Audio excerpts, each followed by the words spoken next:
न्यूजवर्ल्ड की टीम पहुंच गई है भांडेर। मध्य प्रदेश में होने वाले 28 उपचुनाव में एक उपचुनाव भांडेर में भी है। हम यहां जानेंगे क्या है जमीनी हकीकत। 3 तारीख को होगी वोटिंग। नेता भी किस तरीके कर रहे हैं जनसंपर्क, हम करेंगे उनसे भी बात।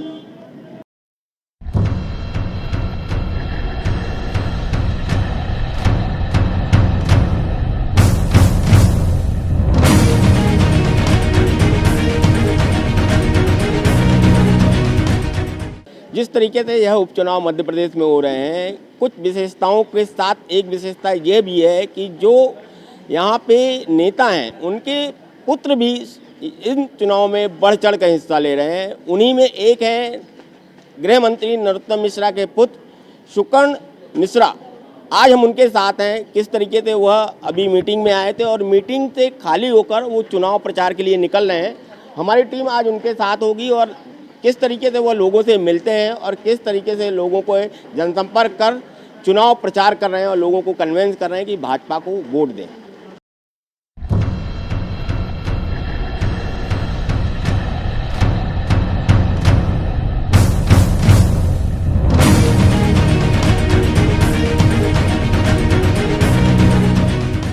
हमारे पंडित लाल बहादुर शास्त्री जिन्होंने जय जवान और जय किसान का नारा दिया, उनकी रहस्यमयी परिस्थितियों में हत्या कर दी गई और देश की कमान फिर गांधी परिवार के हाथ में आ गई। जवाहरलाल नेहरू हटते हैं तो इंदिरा गांधी आ जाती हैं, इंदिरा गांधी हटती हैं तो राजीव गांधी आ जाते हैं, राजीव गांधी हटते हैं तो सोनिया गांधी आ जाती हैं, सोनिया हटी तो फिर राहुल गांधी और राहुल गांधी के बाद प्रियंका गांधी और प्रियंका जब हटेंगी तो वो छोटे छोटे बाटरा छाप के गांधी आ जाएंगे। इन्होंने पूरे देश को वंशवाद का गुलाम बना दिया। हमको आने वाली 3 तारीख को इनको सबक सिखाना है। जिसने किसान की कर्जा माफी की योजना बना करते हुए पिछले 2018 में 200 रुपया कुंटल धान पे और 200 रुपया कुंटल गेहूं पे आपको बोनस देने का काम किया था, सीधे आपके खाते में आए थे। पर शिवराज जी का मन यहां पे भी नहीं भरा। शिवराज जी ने उसके बाद 165 रुपया बोनस आपके खाते में डलवाया था। चाहे वो लाडली लक्ष्मी योजना हो जिसमें हमारी बिटिया को 1 लाख रुपए मिलते थे 21 साल की होने पे, चाहे वो कन्या विवाह योजना हो, ये सब शिवराज सिंह ने सबसे पहले देश में शुरू की। 1 रुपया किलो गेहूं, 1 रुपया किलो नमक और 1 रुपया किलो चावल देने का काम शिवराज सिंह चौहान ने सबसे पहले शुरू किया पूरे देश में। चाहे दीनदयाल अंत्योदय योजना हो, सबसे पहले अगर आती है तो हमारे मध्य प्रदेश में आती है, शिवराज सिंह चौहान के नेतृत्व में आती है। किसी की एक्सीडेंटल मृत्यु हो जाए तो 4 लाख रुपए देती थी शिवराज सिंह की सरकार और असामान्य मृत्यु पर 2 लाख रुपए देती थी। अरे कमलनाथ, तुमने तो वो जो मां बनती थी हमारे घर की, उसके 16,000 रुपए खाने का काम किया।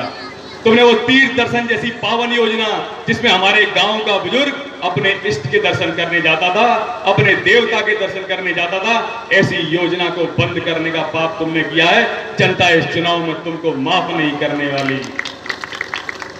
साथियों, वो लोग आ रहे हैं, प्रचार कर रहे हैं, तरह तरह के भ्रामक बातें कर रहे हैं और उड़ जाते हैं। ये प्रवासी पक्षी हैं।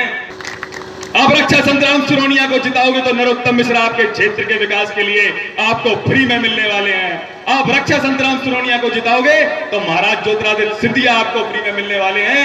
आप रक्षा संग्राम सिरोनिया को जिताओगे तो शिवराज सिंह चौहान भांडेर के विकास के लिए आपको फ्री में मिलने वाले हैं। मेरी आपसे विनती है, आपसे प्रार्थना है कि दोनों हाथ उठा के भाजपा के समर्थन में मुझे आप ये विश्वास दिलाओ कि 3 तारीख को ऐसा कमल का बटन दबाएंगे कि 25 साल मध्य प्रदेश में कांग्रेस नहीं आ पाएगी।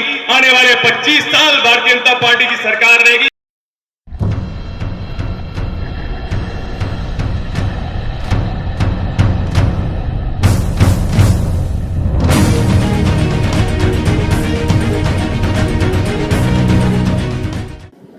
आज है न्यूजवर्ल्ड की टीम भांडेर में।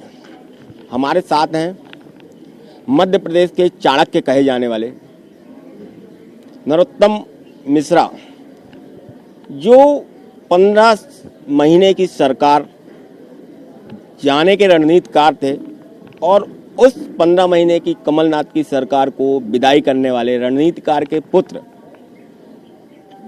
सुकर्ण मिश्रा पेशे से डॉक्टर भी हैं, मगर वो अब राजनीतिक सर्जरी में लगे हुए हैं, यह सर्जरी कहाँ तक पहुँचेगी, हम उनसे ही बात करेंगे। शुक्र, जिस तरीके से यहाँ मुद्दे हैं, क्या मुद्दे हैं और क्या चुनाव प्रचार में आप पूरी ताकत के साथ लगे?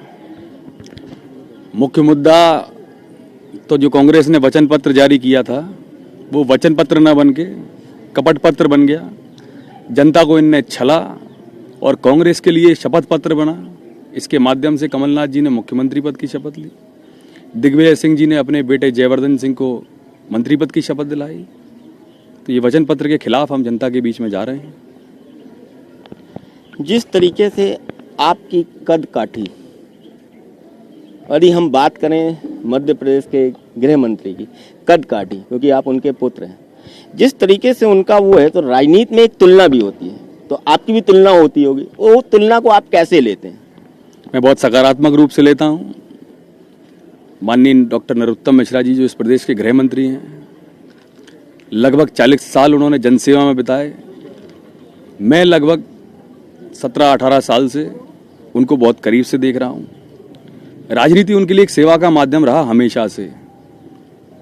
प्रातः सुबह 6 बजे उठने से रात को 11, साढ़े 11, 12 बजे तक उनको सिर्फ यही चिंता रहती है कि वो अपने क्षेत्र की जनता का विकास कैसे कर पाएं, कोई दीन दुखी परेशान जो उनके पास आए उसके काम कैसे हों। तो मैं सोचता हूँ ये बहुत ही सकारात्मक एक विजन लेके चलते हैं। मैं भी उनका अनुसरण करता हूँ और कोशिश करूँगा जहाँ तक संभव है, वैसा तो नहीं बन सकता लेकिन जनसेवा में उन्हीं के रास्ते पे चलने का प्रयास कर रहा हूँ। अब देखा जा रहा है कि जिस तरीके से भाजपा एक रणनीति के तहत युवाओं पे ज़्यादा भरोसा कर रही है, आप भी एक युवा हैं, मुख्यमंत्री के पुत्र भी एक युवा हैं, और आप लोग इस समय पूरी ताकत के साथ उन लोगों को जिताने में लगे हैं जो कभी आपके विरोध में थे। तो ये जब आप क्षेत्र में जाते होंगे तो यह जो पार्टी और विपक्ष और पक्ष, तो कुछ नहीं, दो बातें हैं आपके सवाल में। कार्तिकेय जी हूँ, मैं हूँ, रामू भैया हूँ, हम लोग आज से सक्रिय नहीं हैं। मैं लगभग 12 साल मुझे हो गए जनसेवा को माध्यम बनाए हुए। इसी प्रकार जो लोग जिस किसी की मदद कर सकते हैं अपने अपने क्षेत्र में कर रहे हैं। जहां तक बात आप विरोधियों की कर रहे हो, तो उनकी पार्टी अलग थी जब वो लोग चुने गए, लेकिन जब से वो चुने गए तब से वो लगातार किसान का, युवाओं का, महिलाओं का, रोजगार का मुद्दा उठाते रहे। सिंधिया जी ने, आपको याद होगा, अपने ट्विटर पर लिखा था। उसके बाद ये जो 22 विधायक भारतीय जनता पार्टी के परिवार में शामिल हुए, इन्होंने भी लगातार यही कहा कि क्षेत्र का विकास नहीं हो रहा है, जो वचन पत्र के वादे हैं वो पूरे नहीं हो रहे हैं, किसान का 2 लाख रुपए कर्जा माफ नहीं हो रहा है, युवाओं को जो शिक्षित बेरोजगारी भत्ता मिलना था 4,000 रुपये वो नहीं मिला, कन्या विवाह के 25,000 से 51,000 रुपये होने थे वो नहीं मिले, 160 रुपये बोनस नहीं मिला। इसको लेके इन्होंने कमलनाथ जी और कमलनाथ की कांग्रेस सरकार का विरोध किया और भारतीय जनता पार्टी ज्वाइन की। सुकर्ण, आप डॉक्टर हो, पेशे से, पढ़ाई से डॉक्टर हो, और सर्जरी राजनीति में हो रही है। तो राजनीति में जो सर्जरी आप कर रहे हैं, तो कहाँ कहाँ दिख रहा है कि वो सर्जरी करनी आवश्यक? चाहे डॉक्टरी हो या राजनीति, अगर कोई तकलीफ है, कोई बीमारी है और सर्जरी की आवश्यकता है, तो मैं ये मानता हूँ जहाँ जहाँ जरूरी हो वहाँ वहाँ सर्जरी करके ठीक करना चाहिए। कुछ रोग हमारे यहाँ व्याप्त हैं, जैसे आप कांग्रेस के प्रत्याशी को देखोगे तो आपने उसके पुराने वीडियो देखे होंगे। हमको काम के आधार पर वोट मांगना चाहिए, विकास के आधार पर वोट मांगना चाहिए, हमारे वादे विकास आधारित होने चाहिए। लेकिन वो सारे वीडियोस कहीं जातिवाद की बात करते हैं, कहीं महिलाओं के खिलाफ अभद्र टिप्पणी की बात करते हैं, कहीं देवी देवताओं का अपमान करते हैं, कहीं शहीदों का अपमान करते हैं। तो मैं समझता हूँ इन सब की सर्जरी होनी चाहिए और सकारात्मक रूप से होनी चाहिए।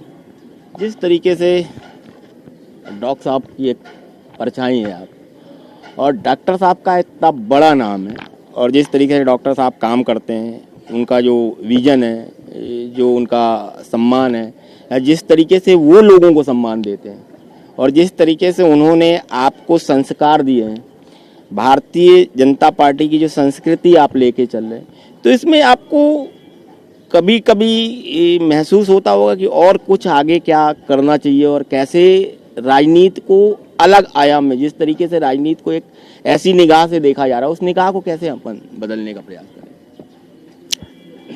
मेरा ये मानना है कि राजनीति हमेशा सकारात्मक होनी चाहिए।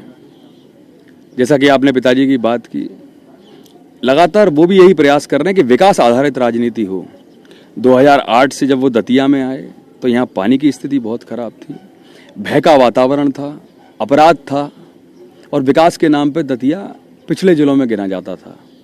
आज आप देखें, चाहे मेडिकल कॉलेज हो, वेटनरी कॉलेज हो, गांव-गांव सड़क हो, बिजली हो, पानी की व्यवस्था हो, सारी चीज़ों को नरोत्तम मिश्रा जी ने प्रयास करके दूर किया।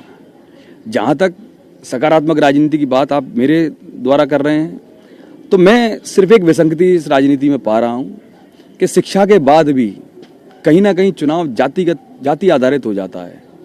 अगर हमारे देश के ये चुनाव जाति से ऊपर उठ के होने लगे, जातिवाद समाप्त हो जाए, तो मुझे लगता है कि राजनीति की दिशा और दशा बहुत बेहतर हो जाएगी। सुकर्ण, जिस तरीके से आप काम करते हो, लोगों से मिलते हो, बात करते हो, भाषा का स्तर, जिस तरीके से मंच में किसी महिला के खिलाफ बोला जाता है, हम किसी एक पार्टी की बात नहीं करते हैं, दोनों पार्टियों में ऐसे लोग हैं जो भाषा की मर्यादा कितनी आवश्यक है इस राजनीति में? क्योंकि आप युवा हैं, आपको बहुत आगे चल के राजनीति करनी है, बहुत आगे जाना है राजनीति क्षेत्र में, समाज सेवा में, तो क्या कहेंगे? नहीं, मेरा ये मानना है भाषा केवल राजनीति में नहीं, सामान्य जीवन में भी मर्यादित होनी चाहिए। महिलाओं का सम्मान होना चाहिए, बड़ों का सम्मान होना चाहिए। कोई भी दल हो, मैं ये मानता हूं कि भाषा का विशेष ध्यान रखा जाए। एक दूसरे पे आरोप प्रत्यारोप गुण और दोष के आधार पर लगने चाहिए, काम के आधार पर लगने चाहिए। ये व्यक्तिगत टिप्पणियां मुझे नहीं लगता कि राजनीति में इनकी जरूरत है। इससे माहौल खराब होता है, वातावरण खराब होता है और हम अपनी आने वाली पीढ़ी युवाओं को गलत शिक्षा देते हैं। तो यह थे सुकर्ण मिश्रा जी। इनका मानना है कि जिस तरीके से राजनीति है और जिस तरीके से संस्कार और संस्कृति उनको उनके परिवार से मिले हैं, उसको ही आगे बढ़ाएंगे। और भाषा भाषा का स्तर एक अच्छा होना चाहिए और भाषा वो बोलना चाहिए, चाहे राजनीति हो, चाहे आम बात हो, एक भाषा का स्तर तो होना चाहिए।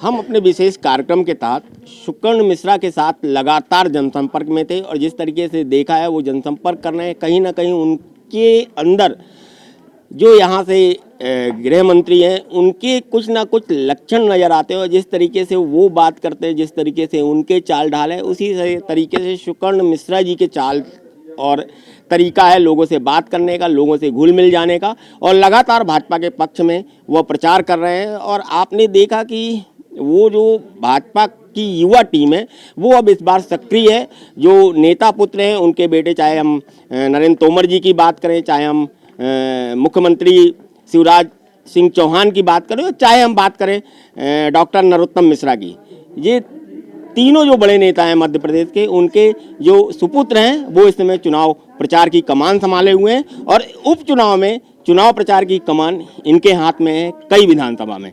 आमिर के साथ अरविंद शर्मा, न्यूज बर्ड, भांडेर।